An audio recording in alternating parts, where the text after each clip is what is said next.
2022 में मुल्क में महंगाई का मसला था। इस वक्त ज़र मुबादला के ज़खायर बेहतर हैं। कॉरपोरेट सेक्टर के साथ मिलकर फाइनेंशियल गैप करने की कोशिश कर रहे हैं। Governor state bank Jameel Ahmed का कराची में तकरीब से खिताब। मजीद कहा, हुकूमत मुआशी इस्तेहकाम के लिए काम कर रही है। मईशत की बेहतरी के लिए हमने सख्त फैसले किए।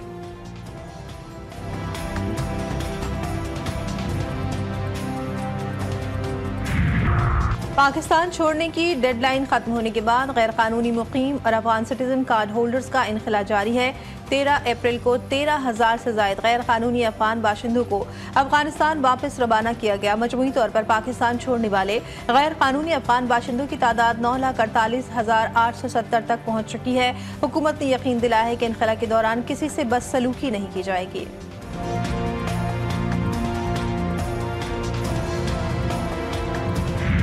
पाकिस्तान का अमेरिका के मुजवजा टैरिफ पर जवाबी कार्रवाई न करने का ऐलान। अमेरिकी पॉलिसी से परेशान जरूर है लेकिन कोई जवाबी कार्रवाई नहीं करेंगे। वजीर खजाना मोहम्मद औरंगजेब कहते हैं, मौजूदा गैर यकीनी सूरत हाल में पाकिस्तान को एहतियात से आगे बढ़ना होगा। सोचना होगा कि न्यू वर्ल्ड ऑर्डर के साथ कैसे आगे बढ़ें। कराची में मैट्रिक इम्तिहानात में सोशल मीडिया का गलत इस्तेमाल। इंतजामिया मोबाइल फोन पर आयद पाबंदी पर अमल दरामद कराने में नाकाम और व्हाट्सएप ग्रुप में हलशुदा पर्चा मिलने का सिलसिला जारी। तलबा को आधी रात को पर्चा मिल जाता है। FIA ने मैट्रिक बोर्ड की सख्त कार्रवाई के ऐलानात को रस्मी कार्रवाई करार दे दिया।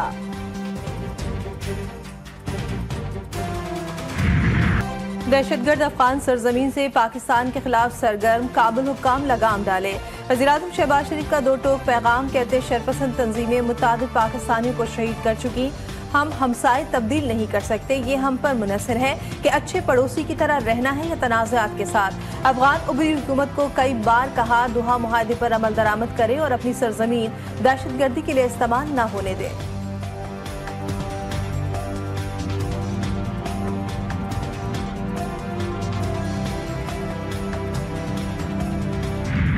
ईरान में पाकिस्तानियों के कत्ल का दिलफराश वाक़या। पाकिस्तान ने मकतूलीन की शनाख्त के लिए कौंसलर रसाई मांग ली। तर्जुमान दफ्तर खारजा के मुताबिक मकसद जामा तहकीकात मकतूलीन की मैयतों की जल्द वापसी यकीनी बनाना है। नायब वज़ीर-ए-आज़म इसहाक डार कहते हैं, ईरान में पाकिस्तानी सिफारतखाना लाशों की शनाख्त कानूनी कार्रवाई को हैंडल करेगा। मकतूलीन के इलाके भावलपुर में शोक की फिजा। अहले खाना गम से निढाल। प्यारों की मैयतें जल्द पाकिस्तान लाने का मुतालबा।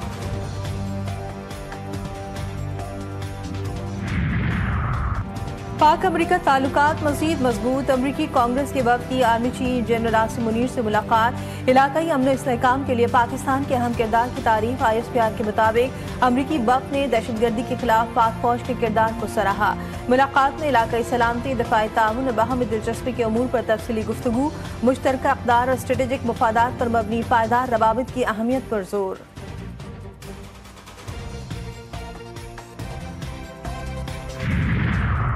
पाकिस्तान का ईरान और अमेरिका में मुज़ाकरात का खैर मकदम। तर्जुमान दफ्तर खारजा का कहना है कि बातचीत और सिफारतकारी से खित्ते में अमन और इस्तेहकाम को फ़रोग मिलेगा। फ़रीक़ैन इख्तलाफात और तनाज़ात को बाहमी एहतराम की बुनियाद पर हल करें। वज़ीर खारजा इसहाक डार का ओमानी हम मनसब से टेलीफोनिक रब्ता। ईरान अमेरिका मुज़ाकरात में सहूलत फराहम करने पर ओमान की तारीफ। दोनों ममालिक में मुख्तलिफ शोबों में ताल्लुकात में वुसअत देने, मजबूत बनाने के अज़म का यादा।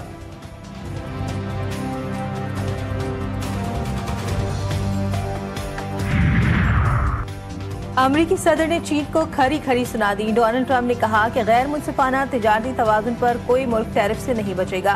खासतौर पर चीन जो हमसे बुरा सलूक करता है, ना ही यरगमाल इसके हाथों यरगमाली बनेंगे। चीनी अमरीकियों की बेइज्जती करते हैं। कई दहाइयों से जारी बदसलूकी के दिन खत्म हो गए। अमरीका पहले से कहीं ज्यादा मजबूत और बेहतर होगा। तमाम मसनूआत खुद तैयार करेंगे।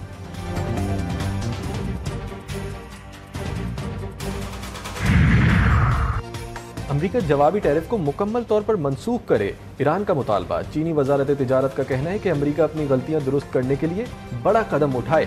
चीनी इलेक्ट्रॉनिक मसनूआत को टैरिफ से मुस्तस्ना करना छोटा कदम है।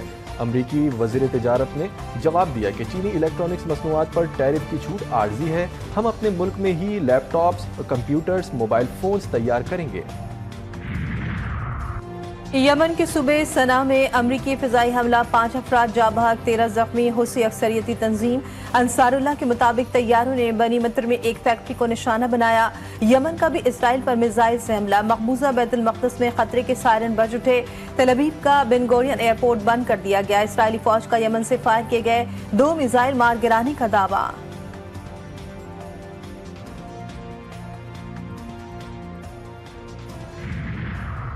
यूक्रेनी शहर समी पर रूस का मिसाइल हमला, 2 बच्चों समेत 34 अफराद हलाक, 15 बच्चों समेत 117 जख्मी। यूक्रेनी हुकाम के मुताबिक रूस ने इतवार की सुबह समी पर हमला किया, 2 बैलिस्टिक मिसाइल दागे। हमले में यूनिवर्सिटी समेत 20 इमारतों को नुकसान पहुंचा, कई गाड़ियां तबाह। अमरीका, बरतानिया, फ्रांस, जर्मनी, यूरोपीय कमीशन की रूसी हमले की शदीद अल्फाज में मजम्मत। कौमी असम्बली का इजलास आज शाम 4 बजे तलब। 20 सिकाती एजेंडा जारी। सोसाइटी रजिस्ट्रेशन ऑर्डिनेंस में तोसी के लिए करारदाद पेश की जाएगी। Federal board of intermediate and secondary education और खुसूसी टेक्नोलॉजी जोन्स तरमीमी बिल की मंजूरी का इम्कान। सदर आसिफ जरदारी के खिताब पर इज़हार तशक्कुर के लिए तहरीक पेश की जाएगी।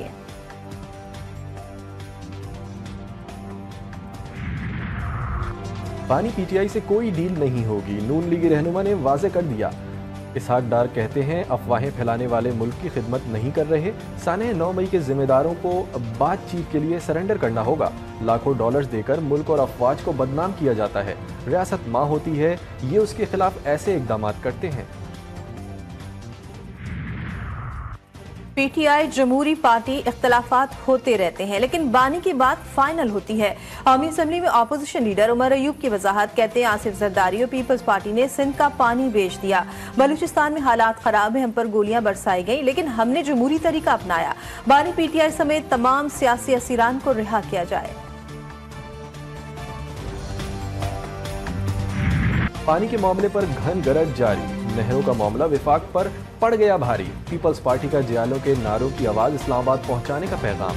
शर्जील मेमन ने कहा कि केनाल मंसूबे पर कभी खामोश नहीं बैठेंगे। परियाल तालपुर कहती हैं नई नहरों के खिलाफ आखिरी दम तक लड़ेंगे। निसार खोड़ो बोले अब दोनों सूबों में झगड़ा नहीं होना चाहिए।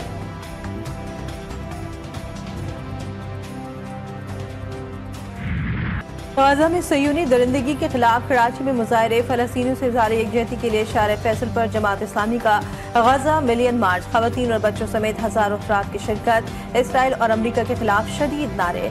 22 अप्रैल को मुल्क भर में शटरडाउन हड़ताल का ऐलान। हाफिज नईमुर रहमान का जलसे से खिताब में कहना था कि मुस्लिम हुक्मरान गैरत का मुजाहरा करें और आलमी दहशतगर्द इसराइल के खिलाफ डट जाएं।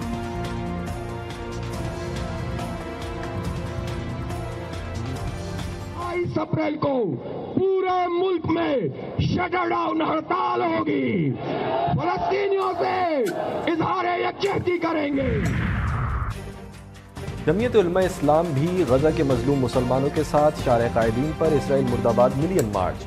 कारकुनों की बड़ी तादाद में शिरकत। इसराइल के खिलाफ शदीद नारेबाजी। JUI का 27 अप्रैल को मीनार पाकिस्तान पर गजा मिलियन मार्च का ऐलान। मौलाना फजलुर रहमान का अवामी खिताब में कहना था कि अमेरिका बस बहुत हो गया, इसराइल कोई मुल्क नहीं, यहूदियों ने फलस्तीनी जमीन पर कब्जा कर रखा है। हमने अहले गजा को पैगाम दिया है, आप तन्हा नहीं। सूरज के तेवर बदलने लगे। दादू और शदाद कोट समेत सिंध के मुख्तलिफ इलाकों में पारा 40 डिग्री से ऊपर जा पहुंचा। कराची, लाहौर, इस्लामाबाद समेत मुख्तलिफ इलाकों में हीट वेव की पेशगोई। सिंध, पंजाब, बलूचिस्तान के मैदानी इलाकों में दर्जा हरारत 6 से 8 डिग्री सेंटीग्रेड ज्यादा रहने का इम्कान। शदीद गर्मी की लहर 18 अप्रैल तक रहेगी।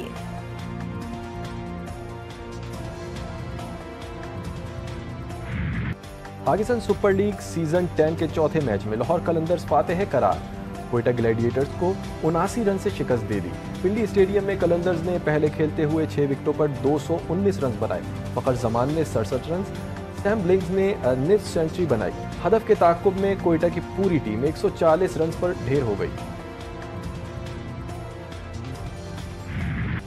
पाकिस्तान सुपर लीग की सबसे बड़ी नशियात। शायकीन बंदे रहे GTV न्यूज के साथ। कौन जीता कौन हारा, किस खिलाड़ी ने किसको पिछाड़ा, तज्ज़िये और तबसरे। तौसीफ अहमद और कमर रजा में दिलचस्प बातों का मुकाबला। साजिद खान का हर मैच पर तस्या। सोशल मीडिया पर नकी मुस्तफ़ा, ज़ारा शफी और नासिर समेत दीगर एंकर्स का तबसरा। 18 मई तक सिर्फ GTV न्यूज पर।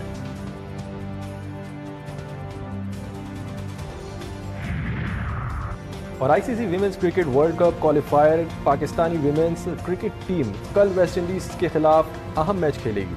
कौमी विमेंस टीम की तरबियती सेशन, बॉलिंग, बैटिंग और फील्डिंग की प्रैक्टिस की। Day and night match Gaddafi stadium में दोपहर 2 बजे होगा।